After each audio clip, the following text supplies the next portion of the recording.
Hello, assalamu alaikum, karibu katika channel yetu ya Kiswahili na hii ni simple tutorial.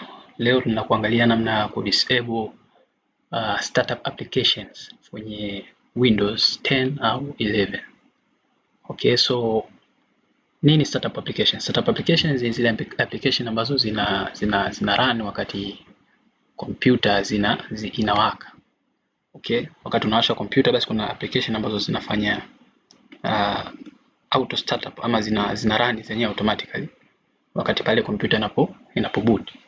So Windows wakati Windows yako inapo boot kifupi. So namna ya kudisable application hizi just unafuata mouse yangu anapoenda, njoo kwenye taskbar yako, then click on start na unaweza ukasearch hapa for task manager au unaweza kupiga control plus shift plus escape, yani control shift escape.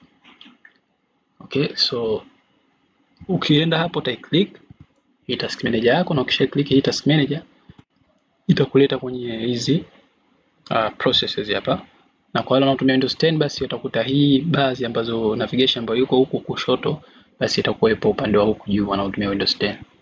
Okay, so performance utakuja hapa sehemu imeandikwa startup apps, kwa uta click kwenye startup apps.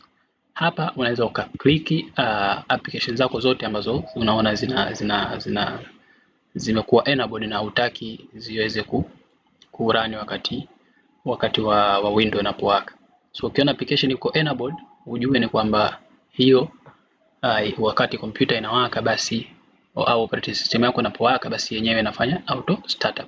Na hizi zinasababisha kwamba computer iwe nzito na unafanya lazy loading kiufupi, kwamba computer inakuwa nzito kwenye inachelewa kuwaka na vitu vingine. Lakini pia ni njia moja nzuri ya kuinspect for viruses. Kwa kama ukitaka kujua maana virus kwenye kompyuta yako basi unaweza ukaangalia kwenye startup apps. Kuna virus ambao wana run wanakuwa gani, kama wanajulikana kama sci-host.exe ambao wamekaa kama folder lakini sio folder. Kwa unaweza ukawakuta huku wana run. So unaweza ukawa disable then ukaenda baadaye ukaja ukawafuta, kwa sababu huwezi kuwafuta kipindi wana run. Na wale wanaotumia antivirus kama Smartdev, Kaspersky zinapendelea antivirus zile, mara nyingi zinapenda kuwaka on boot wakati window unapo boot. So zinasababisha kwamba computer inachelewa kuwaka na vitu vingine. So kwa mimi kuna application ambazo sizitaki zote nime disable, na kama hapo unaona kuna application hii ya Cortana ambayo iko enabled, basi naweza select nikaja hapa kwa Windows 11 nika disable au nika right click then nika disable. Okay, au pia ukitaka ku enable basi unaweza uka enable. Sawa, so kwa tutorial hii fupi basi hopefully mtakuwa mmefahamu namna gani ya ku disable startup application kwa ajili ya kuweza kuifanya kompyuta yako iweze kuwa faster wakati wa kuboot. Na pia ni kitu kingine ambacho tumegundua ni kwamba ni njia nzuri ya ku inspect for viruses.